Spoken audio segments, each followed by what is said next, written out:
Hello everyone. मैं हिमांशु गौतम आप सभी के लिए लेकर आ गया हूँ कोशिका जीवन इकाई चैप्टर का लेक्चर नंबर 4। और आशा करता हूँ आपने लेक्चर नंबर 3 देख लिया होगा। तो आज हमारा सबसे पहला टॉपिक आता है कोशिका की आकृति व आकार, यानी कि जो हमारी कोशिका होती है उसकी कैसी आकृति होती है और आकार कैसे होते हैं। तो हम सबसे पहले बात करेंगे हमारी जो सबसे छोटी कोशिका है, सबसे छोटी कोशिका। तो जो हमारी सबसे छोटी कोशिका है वो काय की है, वो हमारी माइक्रोप्लाज्मा की है। माइक्रोप्लाज्मा। अभी माइक्रोप्लाज्मा जो हमारी सबसे छोटी कोशिका है वो माइक्रोप्लाज्मा तो है, बट ये कितने माइक्रोमीटर की होती है, यानी जो हमारी माइक्रोप्लाज्मा की कोशिका है वो कितने माइक्रोमीटर की होती है, तो वो होती है 0.3 माइक्रोमीटर की। यानी कि हमारी माइक्रोप्लाज्मा कोशिका 0.3 माइक्रोमीटर की होती है। और हम बात करें सबसे बड़ी कोशिका की, सबसे बड़ी अलग की गई कोशिका,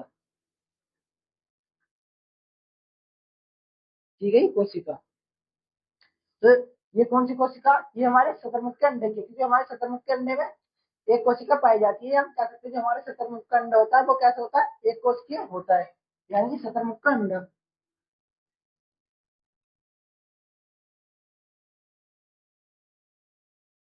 शुतुरमुर्ग का अंडा हमारी सबसे बड़ी कोशिका है, शुतुरमुर्ग के अंडे की कोशिका। और हम अब बात करें हम जीवाणु की कोशिका की,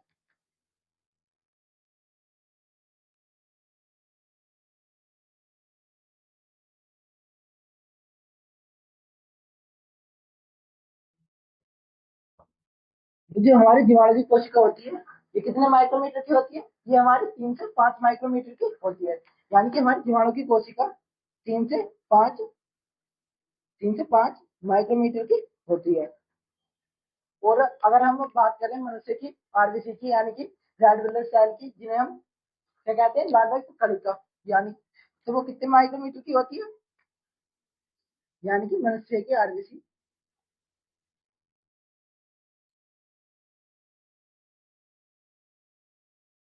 मनुष्य की आरबीसी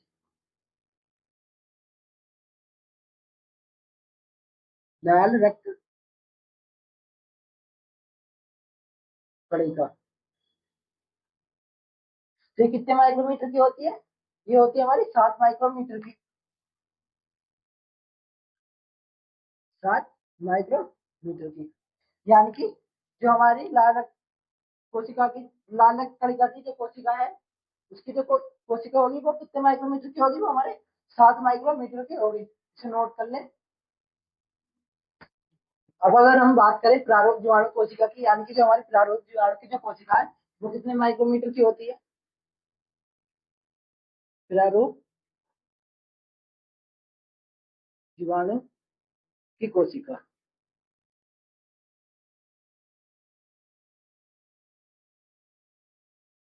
की कोशिका, तो ये कितने माइक्रोमीटर की होती है, ये होती है हमारी 1 से 2 माइक्रोमीटर की, यानी कि 1 से 2 माइक्रोमीटर की। अगर हम अब बात करें जो हमारा विषाणु या वायरस होता है उसकी कितने माइक्रोमीटर की कोशिका होती है, यानी कि विषाणु, विषाणु की कोशिका, विषाणु की कोशिका कितने माइक्रोमीटर की होती है, ये होती है हमारी 0.02 से 0.02 mm, यानी 0.02 से 0.2 माइक्रोमीटर की होती है।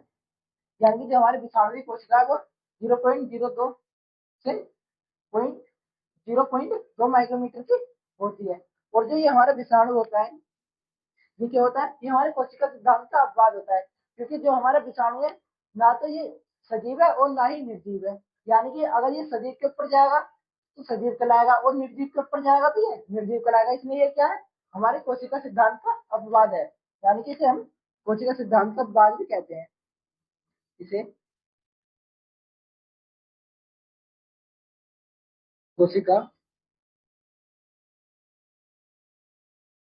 सिद्धांत का अपवाद भी कहते हैं। यानी कि जो हमारा विषाणु है ये क्या है, हमारी कोशिका अपवाद, कोशिका सिद्धांत का अपवाद है। क्योंकि जो हमारा विषाणु होता है ये तो ना तो ये सजीव होता और ना ही निर्जीव होता, जिसके ऊपर जाएगा ये वैसे ही हो जाएगा, यानी कि सजीव के ऊपर जाएगा तो ये सजीव कहलाएगा और निर्जीव के ऊपर जाएगा तो ये निर्जीव कहलाएगा। तो नोट करें इसे भी। अब हमारा अगला टॉपिक आता है, अब हमारा अगला टॉपिक आता है प्रोकैरियोटिक कोशिका। यानी कि हमारी प्रोकैरियोटिक कोशिका वो क्या होती है, यानी कि हमारी प्रोकैरियोटिक कोशिका में क्या क्या पाया जाता है। तो जो हमारी प्रोकैरियोटिक कोशिका है इसमें क्या होता है, इसमें सुरक्षित केंद्र अनुपस्थित होता है। यानी कि प्रोकैरियोटिक कोशिका में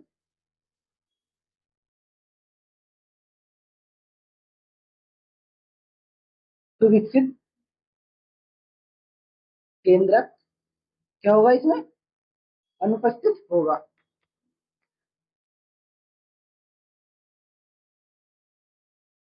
अनुपस्थित, यानी कि जो हमारी प्रोकैरियोटिक कोशिका होती है इसमें क्या होता है, इसमें सुविकसित केंद्र क्या होता है, अनुपस्थित होता है।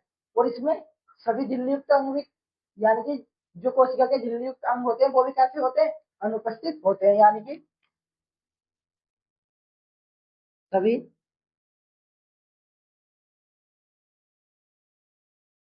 झिल्ली युक्त कोशिका अंग क्या होंगे, ये भी क्या होंगे, हमारे अनुपस्थित होंगे। यानी कि सभी कोशिका झिल्ली अंग भी क्या होंगे, हमारे अनुपस्थित,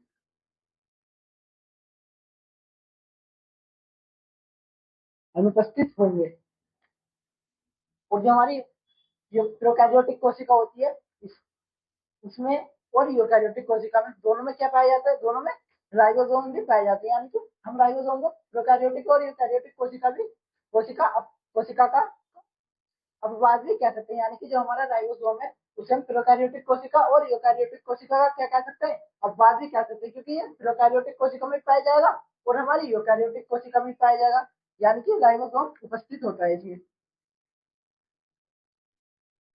राइबोसोम, राइबोसोम को हम क्या कहते हैं, प्रोटीन की फैक्ट्री भी कहते हैं। प्रोटीन की फैक्ट्री, प्रोटीन की फैक्ट्री क्या होगा, ये होगा हमारा उपस्थित,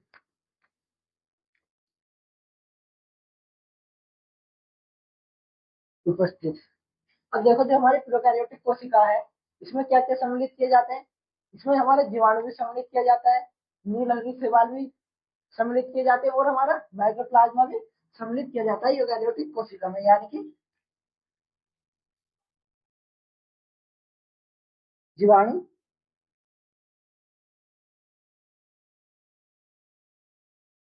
माइक्रोप्लाज्मा,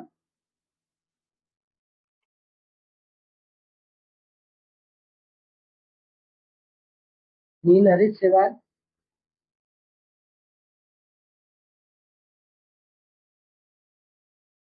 ये ये क्या किए जाते हैं, इसमें प्रोकैरियोटिक कोशिका में सम्मिलित किए जाते हैं।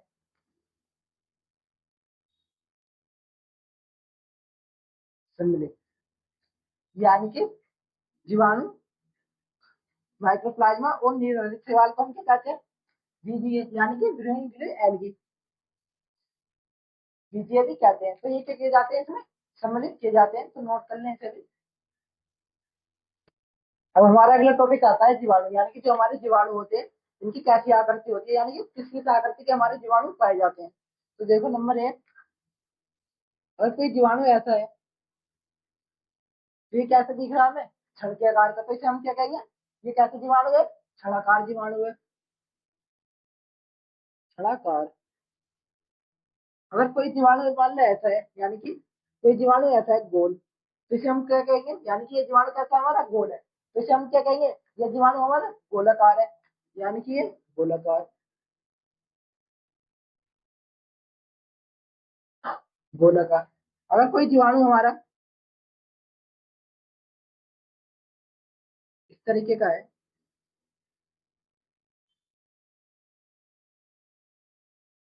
तो ये कैसा दिख रहा है हमें, ये दिख रहा है हमें कोमक है आकार का, यानी कि ये जीवाणु की आकृति क्या चाहिए हमारे, कोमक आकार की, तो इसे हम क्या कहेंगे, कोमाकार जीवाणु,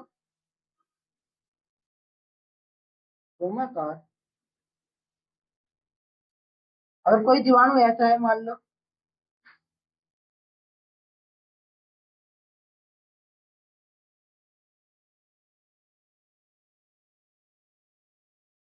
तो इस जीवाणु को हम क्या कहेंगे, यानी कि ये वाली जो संरचना है जीवाणु की, कैसी संरचना है, ये हमारी जिगजैग संरचना है, यानी कि ये कैसी संरचना है, जिगजैग, जिगजैग, यानी कि अगर ऐसा होगा तो छलाकार, और गोल होगा तो गोलाकार, कोमे के आकार का होगा तो कोमाकार, जिगजैग जैसा होगा तो जिगजैग, तो इसे हम जिगजैगी कहेंगे, हिंदी इंग्लिश में हम इसे जिगजैगी कहते हैं। अब देखो कोई जीवाणु छड़ के आकार का है, यानी कि अगर कोई जीवाणु हमारे छड़ाकार का है तो उसे हम क्या कहेंगे, उसे कहेंगे हम बेकिलस,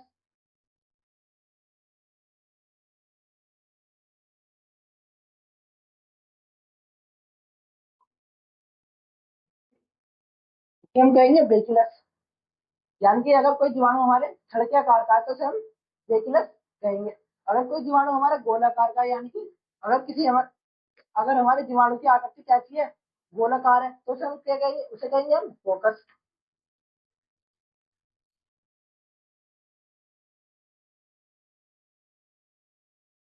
उसे हम कहेंगे फोकस, यानी कि अगर हमारा गोल जीवाणु है तो उसे हम क्या कहेंगे, उसे हम फोकस कहेंगे। अगर हमारी जीवाणु कोमाकार है तो उसे हम क्या कहेंगे, उसे कहेंगे हम विब्रियो,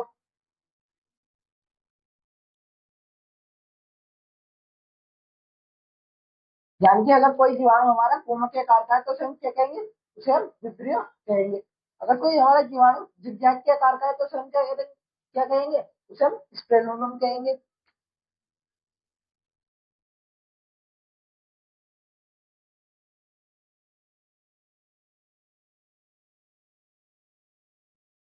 स्प्लेनोलम, तो इसे भी नोट करें, यानी कि अगर कोई हमारा जीवाणु जिगजैग के जाता है तो उसे हम क्या कहेंगे, स्प्लेनोलम कहेंगे, और कोई कोमक के आकार का है तो उसे हम विब्रियो कहेंगे, और कोई हमारा गोलाकार का है तो उसे हम फोकस कहेंगे, और कोई हमारे छड़ के आकार का है तो उसे हम बेकिलस कहेंगे। तो नोट करने से भी, ये है हमारी जीवाणु की संरचना, यानी कि ये हमारे जीवाणु का डायग्राम है जो मैंने बना दिया है।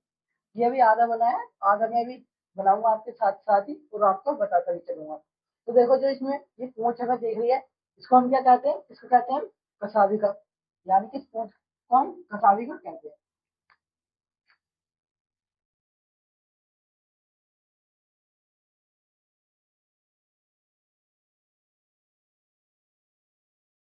ये क्या हमारी कसाविका, और जो हमें ये वाली संरचना दिखाई दे रही है, ये क्या हमारी, ये है हमारा मीजोसोम,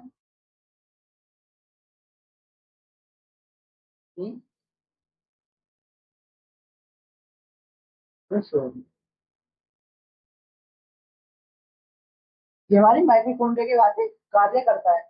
और ये जो आपको संरचना दिखाई दे रही है, ये क्या है, ये हमारा जीन फोर है, जीनो फोर, और ये इसे हम और क्या कह सकते हैं, यानी कि जो ये हमारी जीनो फोर है, इसे हम और क्या कह सकते हैं, इसे हम कह सकते हैं अतिरिक्त गुणसूत्र,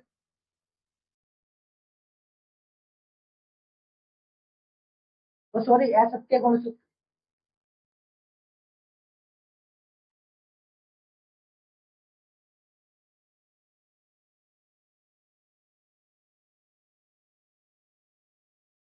यानी कि ये जो हमारा जीनो फोर है, ये क्या है हमारा असत्य गुणसूत्र है, इसका दूसरा नाम क्या है हमारा, असत्य गुणसूत्र। और ये जो संरचना दिखाई दे रही है, ये क्या हमारा प्लाज्मिड, यानी कि ये संख्या, ये क्या है हमारा प्लाज्मिड,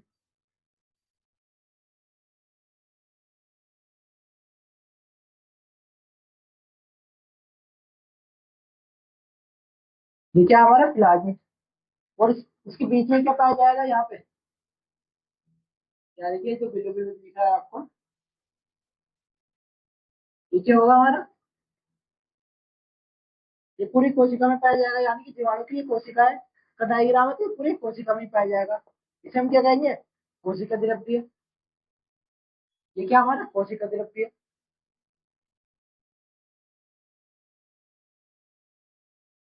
कोशिका द्रव्य। अब देखो इसके यहाँ पर हमारे जीवाणु के यहाँ पर एक संरचना पाई जाती है इस तरीके से, यानी कि ये जो संरचना है हमारी, इसमें क्या होते हैं हमारे, इस तरीके से हमारे राइबोसोम लगे होते हैं।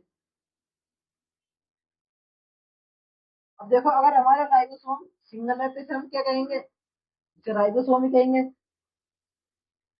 राइबोसोम। अगर ये हमारा पूरा है, यानी कि अगर हम इस पूरी श्रृंखला को देखें, ये वाले यहाँ से यहाँ तक, तो इसमें हमारे राइबोसोम कितने हैं, एक से अधिक है, यानी कि एक श्रृंखला में लगे हुए हैं, तो इसे हम क्या कहेंगे, इसे हम पोलिसोम कहेंगे, इसे हम कहेंगे पोलिसोम, पोलिसोम, पोलिसोम या पोलीराइबोसोम।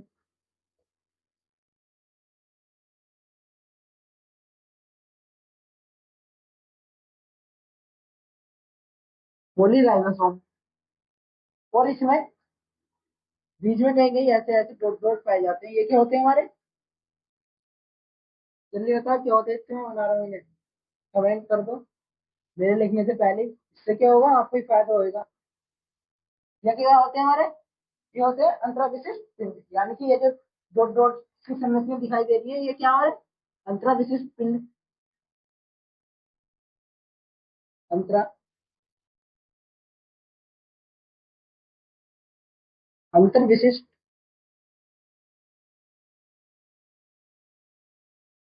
अंतर विशिष्ट पिंड, यानी कि ये जो ब्लैक ब्लैक डॉट दिख रहे हैं, ये क्या हमारे अंतर विशिष्ट पिंड। और जो हमारी ये ऊपर वाली लेयर होती है इसकी, जो ब्लैक कलर से दिखाई है मैंने, इसको हम क्या कहते हैं, यानी कि जो हमारी ऊपर वाली परत होगी, इसको हम क्या कहेंगे, इसको कहेंगे हम ग्लाइकोकेलिस, ग्लाइकोकेलस,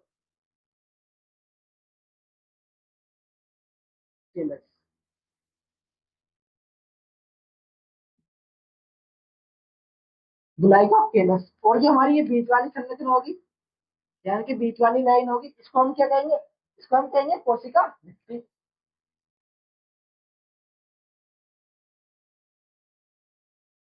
कोशिका भित्ति। और जो हमारी सबसे लास्ट वाली लाइन है ये वाली, इसको हम क्या कहेंगे, इसे कहेंगे हम कोशिका झिल्ली, ठीक है, हमारी कोशिका झिल्ली।